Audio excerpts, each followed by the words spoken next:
क्या बात है, वाह।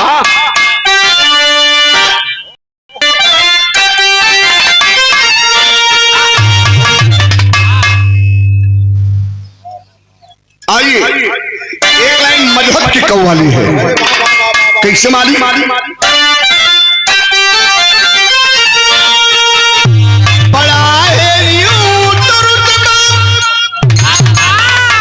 किसका बता रहा हूं, घबराओ नहीं बाबू, क्या बात है? बड़ा है यूं तुर्दमा साक्ष भी अल्लाह वालों का, मगर कुछ आयम कर जबा है तुहरा लालों का।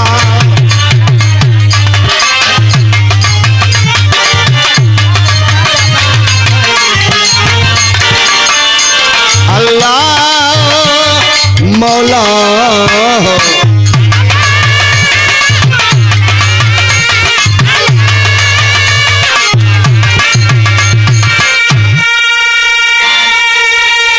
बड़ा है यूं तुर्दमा साक्ष भी अल्लाह वालों का, मगर कुछ और कर जबा है तुहरा लालों का।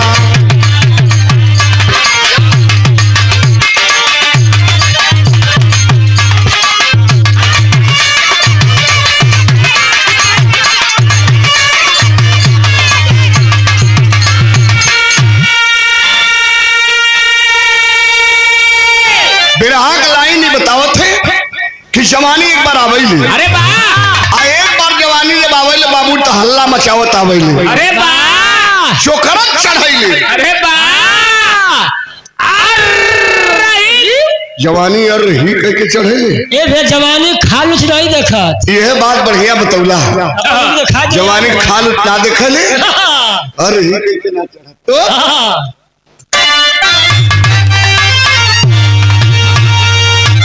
जवानी जंग में, जवानी जंग में, अरे जौहर दिखाती मस्ती में, जंग की ज्वाला उठती पार्टियों की बस्ती में, जंग की ज्वाला।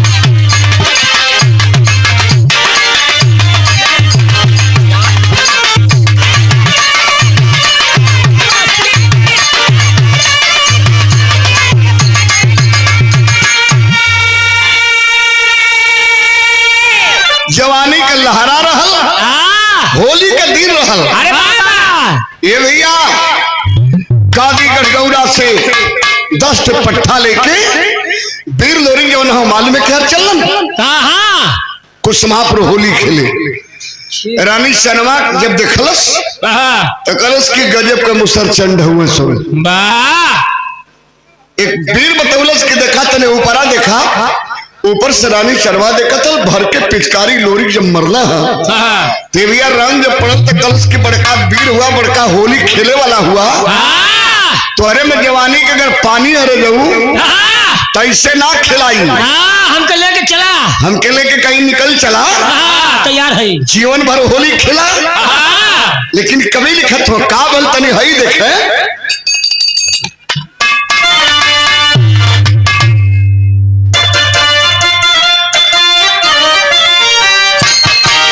गौरा का वीर बघेला हर ने रंग जमाया,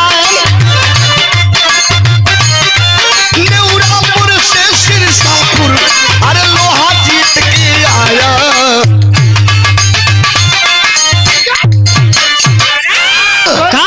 हरदी का राजा महुअर सर का पगड़ी वही लोरी के पैर पर गिरा के हर हर हर हर रोवत रहल। कले काहे रोवेला? कले भैया हमके तो मर जाए चाहतलम, राजा ही रोई के जीवन बितावत ही। कले काहे?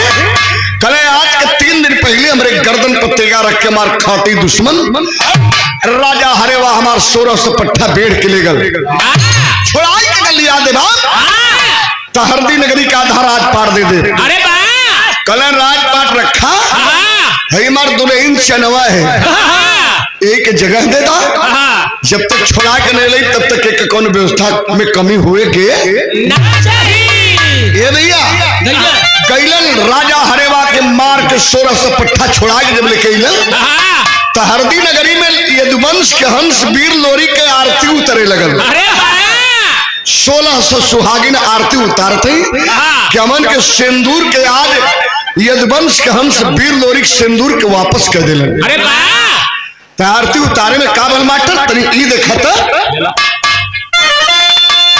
लोरी के का देख जवानी छमुनी नीली अंगड़ाई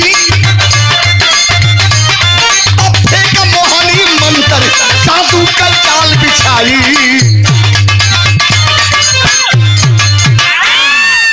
आरती उतारे में हाँ वही हरदी नगरी के खेत चमड़ी नाम का जादू कर दिया 12 भैंसा बंगाला रहल। अरे वाह वो काम कर रहल ओकर काम रहल मैं खाना चलावे। अरे वाह खाना चलावे एकदम बुर्बक हुआ का मैं खाना कली है मैं खाना चलावे मदिरा चलावे लोगन के पियावे आनंद ले। लोरी के जब जवानी देखले तब मचल गई। अरे वाह हम बताइए बाबू बढ़िया मेहरारू के देख के मर्दा नाम होता है।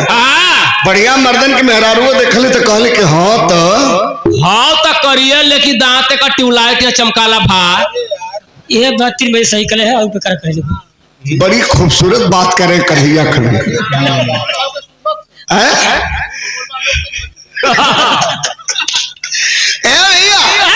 गौर करी है यमुनी मोहाई की लोरी पर और मार के मोहनी मंत्र लेके जब चलल है तो उठ गल बेटा दाता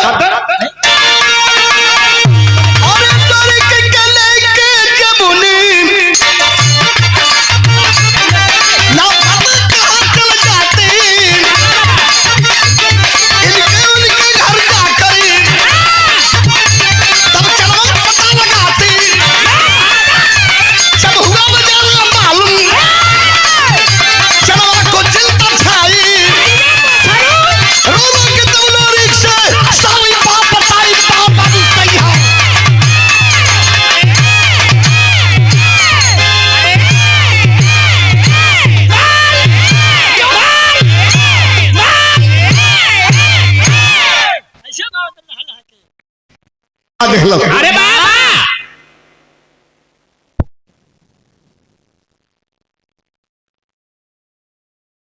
हरदी नगर में मैं खाने में ले जाए के जमुनी जादूगरनी वीर लोरी के लुटा दे। अरे वाह दिन में मदिरा पियाई के लुटा दे राती के मर्द बनाए के जवानी के लहरा ले। अरे यार चनवा बहुरहिया बन के खोजे लगल दिन बीत गल 3 महीना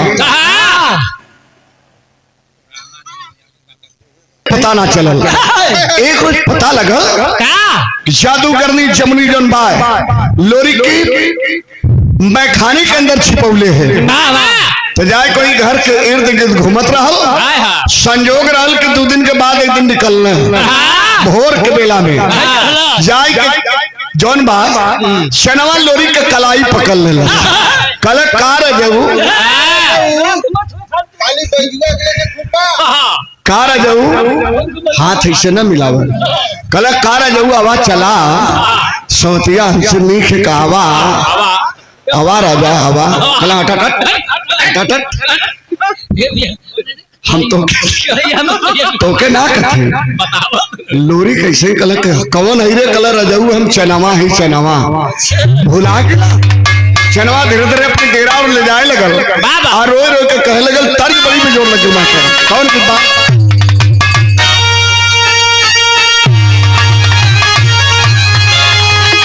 स्वर्गीय राम का गुरुगांव में अपने जमाने के आले में बड़ी पीस के गाँव में बोस कैसे मास्टर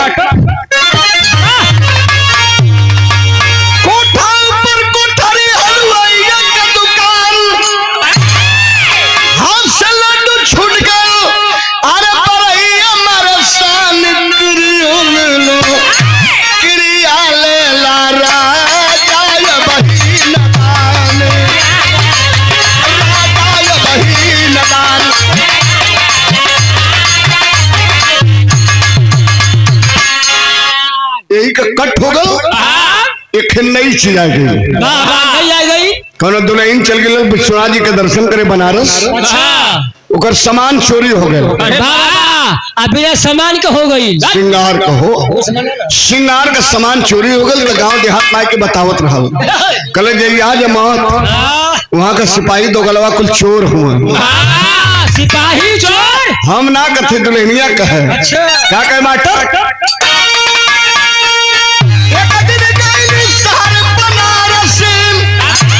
पीछे परल पलाए, अरे मन के मिट मिलल कोई, मन के न घबराए। सुन सहेली रे, सुन सहेली रे, बिकुल सिपाही हले जाए। सुन सहेली रे,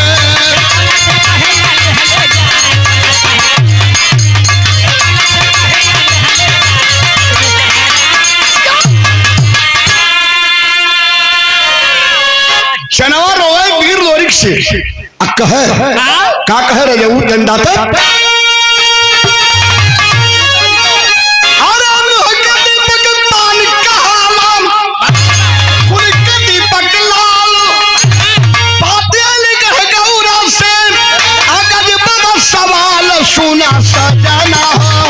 सुना सजाना हो बोहा में बाल बाल सुना सजाना हो।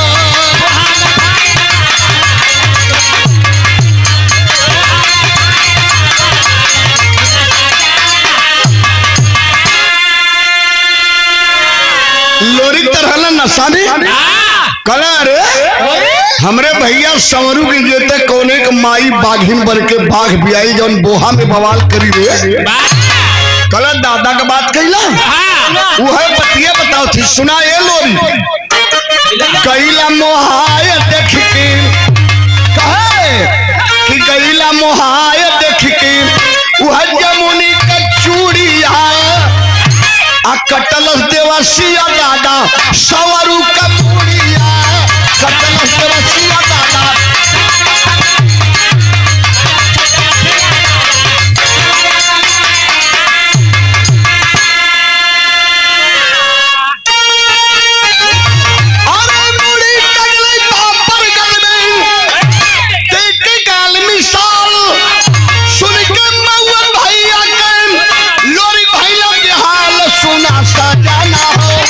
सुना सजाना हो बोहा में भाई बवाल सुना सजाना हो।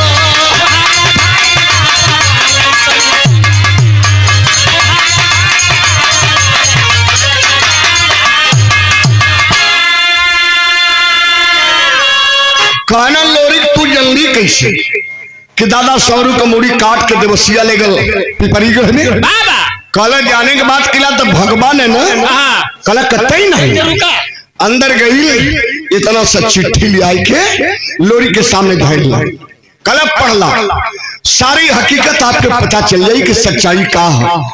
3 महीना से मजरी बही लिख लिख के पाती और गादी गढ़गौरा से हरदी में बर्धी वालन से भेजत रहे।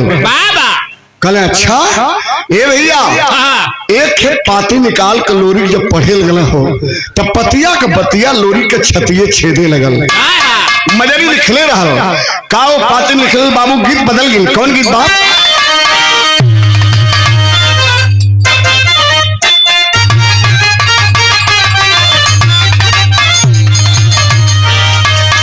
कोरी का हटा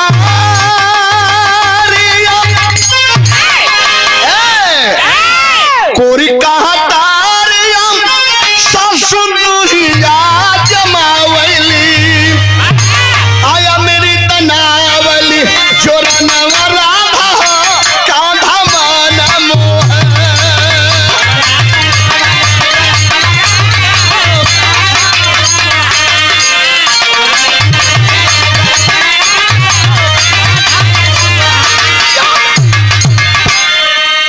भैया मेरे बेचू यादव सादर 100 रुपया और करेंगे कैसे मास्टर?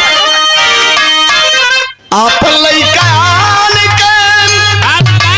मजरी पाती में लिखले रहल मजरी पाती में वीर लोरी के बदले लिखले रहल का मास्टर? आप लइका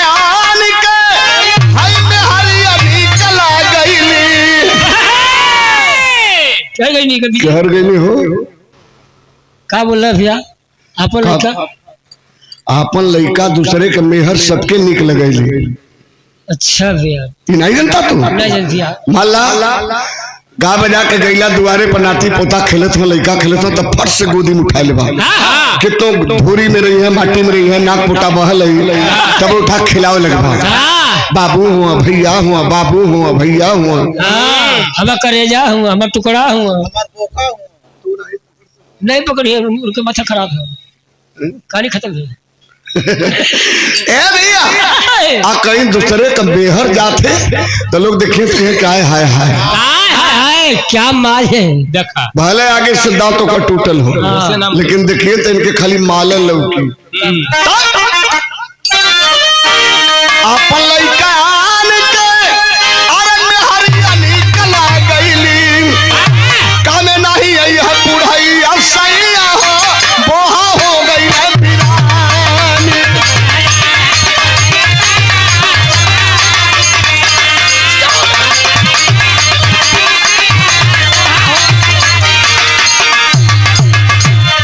हालत लोरी के का होगी, बिखिया न चढ़ाई आदम सचनवा सवतिया, बिखिया न चढ़ाई आदम सचनवा सवतिया, छेदेला करे जाता दा सवरु के मऊतिया।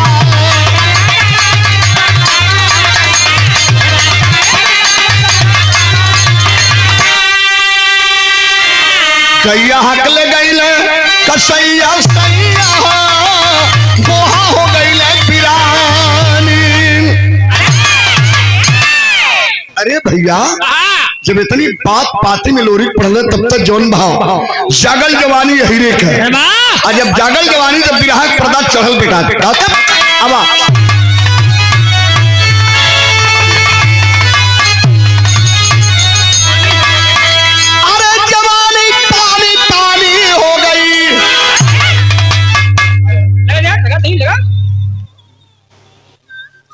दूसरे पड़ेगी।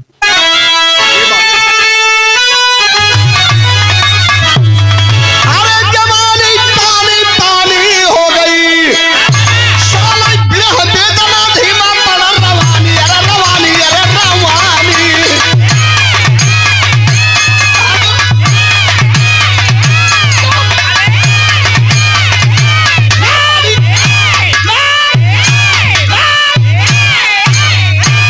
साला बिरह बेदना धीमा पड़ रवानी, जवानी पानी पानी हो गई।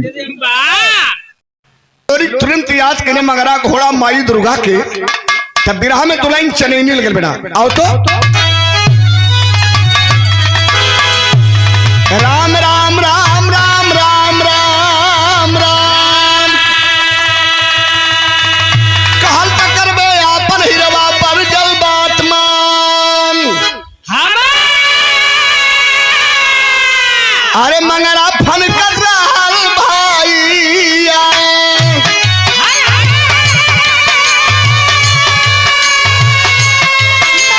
फन कर रहल भाईया, वही हरदी केरी हो बा। अरे दहिने दुर्गा रहल बीरावा,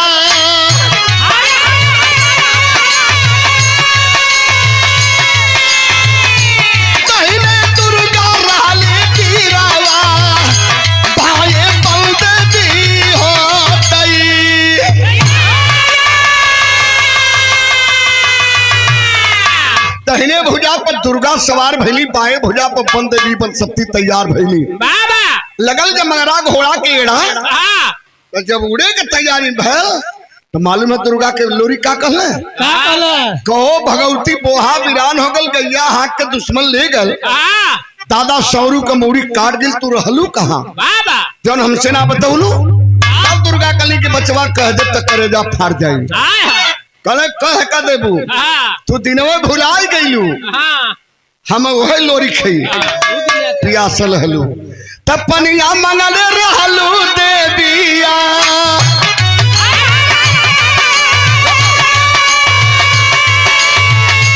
पनिया मंगले रहलू देविया, देहली खूनवई कई हो।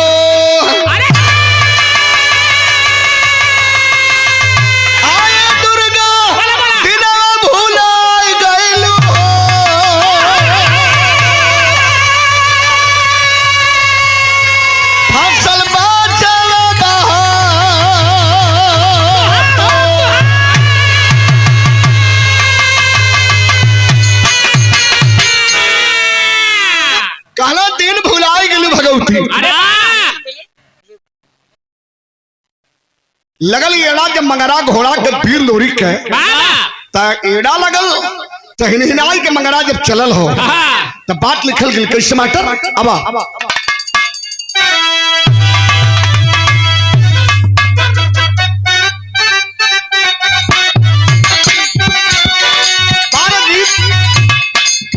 हम गवनवा नहीं जाबी हम गवनवा नहीं जाबी नई नई प्रीता लगल यही रानवा नई नई प्रीता लगल यही रानवा हम गवनवा नहीं जाबी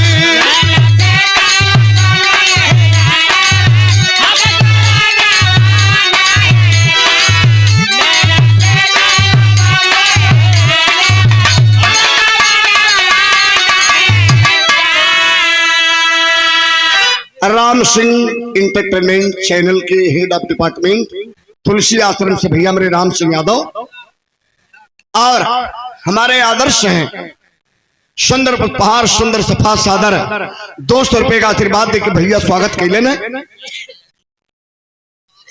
रंगत हुआ ये हमारी शुभकामना है आपके लिए। ये सब रजनीगंधा चलन लोरी का बीरा बालवानवा चलन लोरी का बीरा बालवानवा लाल कैला नया नवाना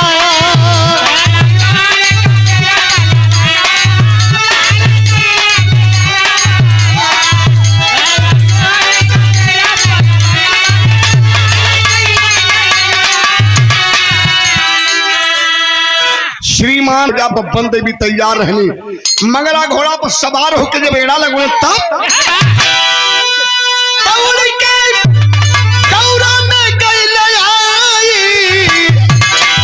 उतर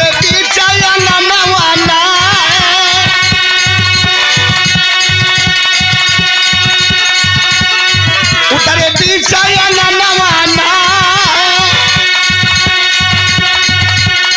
बजरी संग में सुतल मरदाना बजरी संग में सुतल मरदाना लाल कैला नया नवाना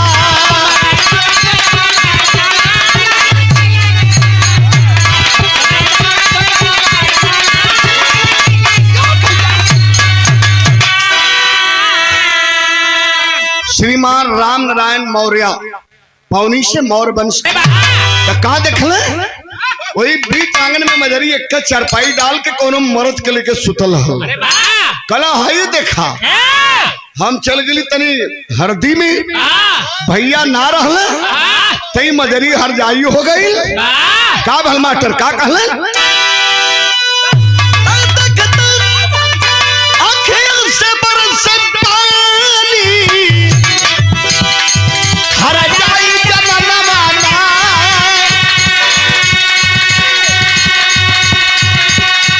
हर जाई जननवाना काटब तू न हूँ क्या कर जनम काटब तू न हूँ क्या कर जनम लाल कैला नया नवाना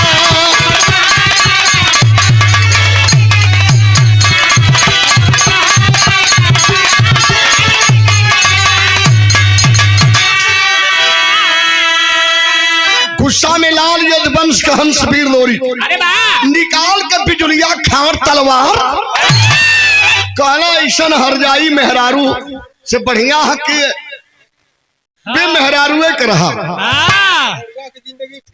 हजार में रखा हम तो मस्जिद तोड़ दो जिसमें भरा मुजायका हो दिल किसी का मत तोड़ो यारो है तो घर खास खुदा का है कैसे नई नई प्रीता लगल यही रानवा नई नई प्रीता लगल यही रानवा हम जवानवा नहीं जाबी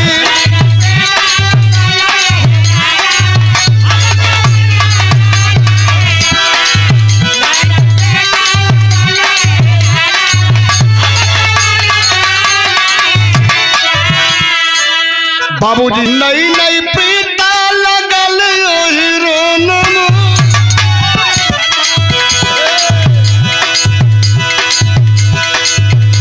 कहिया आजा नई नई प्रीता लगल यही रानवा हम गवानवा नहीं जाब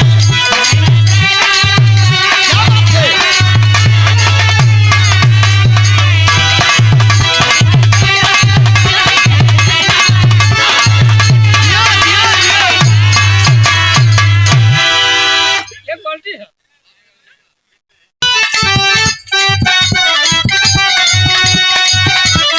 बड़ा बड़ा गीत रहे में एक लाइन और बड़ा बेजोड़ चलल है का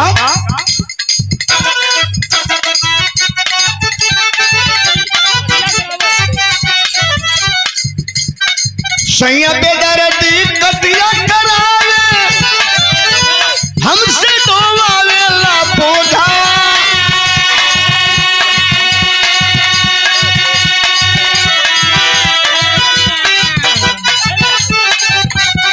सैया बेदर्दी कटिया करावे हमसे डोवावे ला बोझा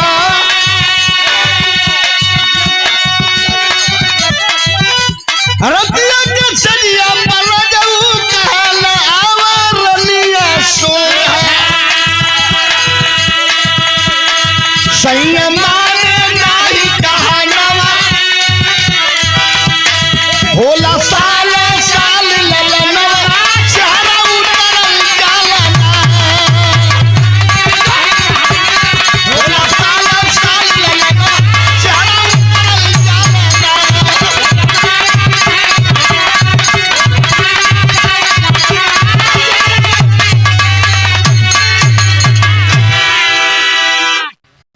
लगल यही रानवा नई नई प्रीता लगल यही रानवा हम गवानवा नहीं जाबी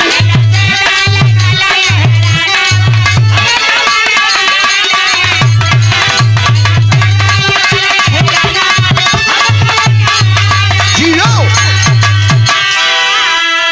तान का तलवार वीर लोरी सोचले कि मारी मजरी कट के अलग हो जाए तब से दुर्गा एक तलवार का थार पकड़ ले ली कली खबरदार बेटा जौने की आप भरम में हुआ कि हरजाई होगी कोनो मारा पराया मर्द लेके सुतल है अच्छा ऐसा गलती मत करी हाँ अरे वाह जौने के लेके सुतल है तोहरा जन्मल बेटवा हो आप तुम 18 बरिस 3 महीना 18 साल 3 महीना के बाद गादी गढ़गौरा में आयल हुआ हाँ, क्या कहा? जहिए तू गईला त एक रात मिलन मजरी से तोहार रहल वाह एक मिलन में तोहार अमल मजरी के गर्भ में पले लगल वाह वाह वाह आए लोरी 9 महीना जब पूरा भल तो तोहरे गर्भ से बाहर निकलल हाँ, अब बेटवा रहल बेटवा के पाल पोस के मजरी तोहरे बराबर किला जा 18 साल का मर्द है मर्द भैल ओकर नाम अभोरिक धैले है वही अभोरिक के लेके मजरी सुतल भरम में मत रहिया बचवा यह वो हरजाई ना है उस देवी है हाँ, इतना सुनत सुनत मजरी के नदिये टूट गई आज जब मजरी के नहीं टूटल तब का भल बाबू दाता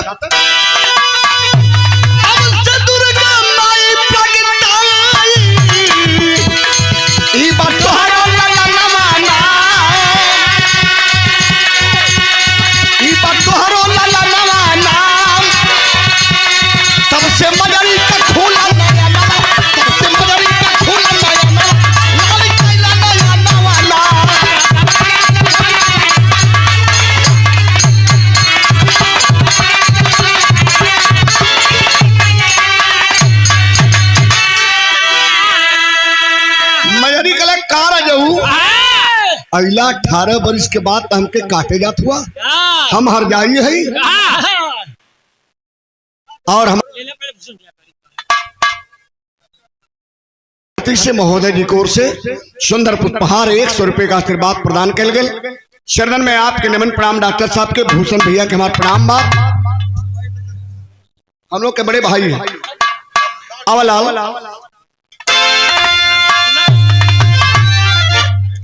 का इतने बात सुने तब होरी को जाग गए अरे वाह अब होरी जागल तो कल करे माई अरे आधी रात के बेला में कौने के मतारी बाघ पैर जन्माई देहले रे चौराई के आगर में बतियावत था मजरी धाई के लोला दबाए देहला कल खबरदार ई तोर बाबू हुआ ई तोर बाबू हुआ बेटा यह लोरिक हुआ जब देखल लोरिक के भोरिक तो सिकुड़ गल पैर पर गिरल कल बाबूजी क्षमा करिया हम जानत ना रही है लोरिक कल शरीर नशा में नसाई गिल मजरी तनी सब पानी पिया देती कलर पानी तो तहिया पियाई कहिया जहिया दादा सौरू का दुश्मन जो मुड़ी काट के लगल धरती पर जिंदा है ओकरे मुड़ी के काट के बाद दादा के मौत के बदला लेके जही आई बा तहिया पानी पिया दे तोके चढ़ गई बिरहा बेटा दाता चलल हुआ लोरी कल बदला लेके आई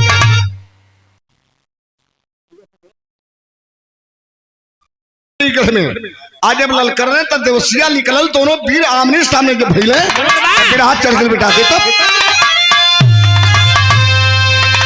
क्या बात है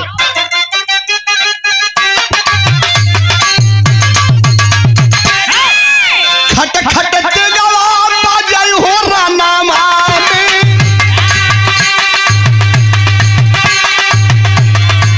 छपक छपक बाजै रंगी तलवार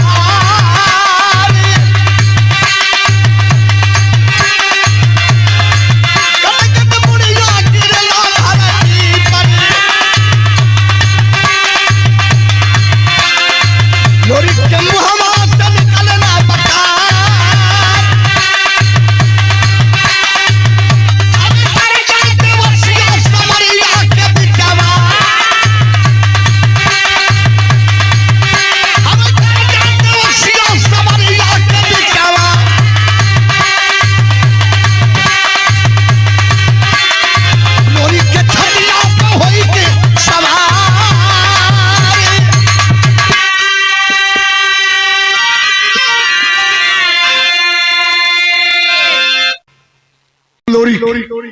जब ही मरले अंटी फेंकायल तड़ाक से खड़ा हो गए खड़ा जब भयल झुमाई के जब एंटी मरले तो लोरी के नीचे गिलन चढ़ गल छाती पर लेके भाला जब ही मारल चले तबले दुर्गा लोरी के सड़ाक से ऊपर खिंचली और एक माया का लोरी बना के देवसिया के नीचे फेंक देनी कल देखला तनी सचू भइलो तब तोहरे छाती में भाला धसा दे कला भगवती ओकर अंत कैसे होई 3 दिन से काटत होकर कट के धड़ सर से जुड़ जाता तब दुर्गा बतौली के बचवाए आगे से ना मरी आगे ओकरे सामने ओकर देवी एक पूजमान होकर नाम है दरदरी देवी वह दरदरी भगवती लड़त है ओकरे पीछे सवार करवा ओकर अंत हो जाई उतर के लोरी बाबूजी कहिया का तनी देखे मरने खचाक से वार कट के गर्दन फेंका गल धरती पर दरदरी के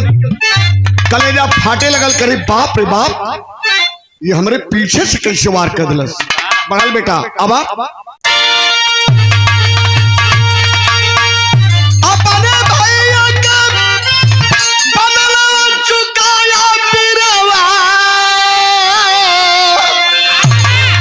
कैले कैले बुहा में गौरा कहिरावा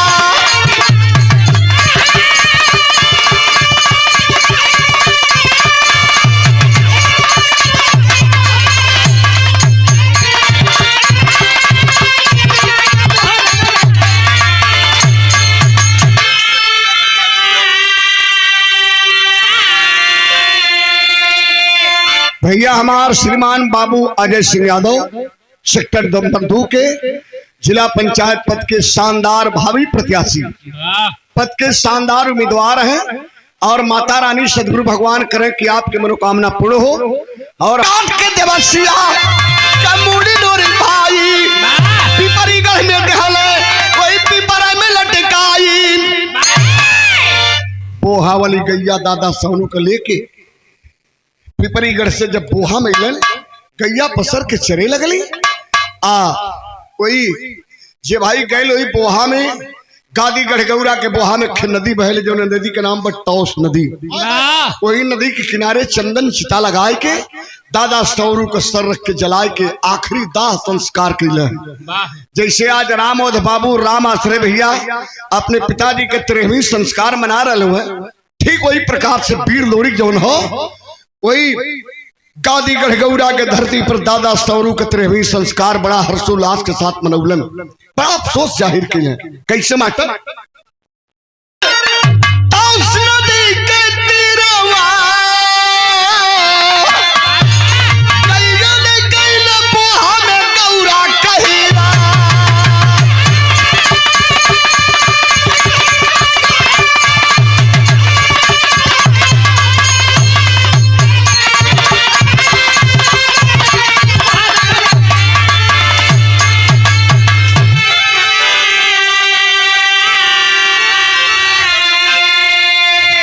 धरती के जो भी सपूत बेटा रहला अपने पुरखन के अपने पूर्वजन के अपने यादगार में बढ़िया ढंग से 13वीं संस्कार ब्रह्मभोज का आयोजन करला, वही सपूत बेटा होला। जैसे यदुवंश के हंस वीर लोरी के अपने दादा सौरू के 13वीं के संस्कार के तो आखिरी में लिखल गल। कैसे मास्टर? कुलदीन मोहम्मद राम शोक सिंह सुबदन की बानी कथन करेंगे हरिद्वार शंकर भैया बेचू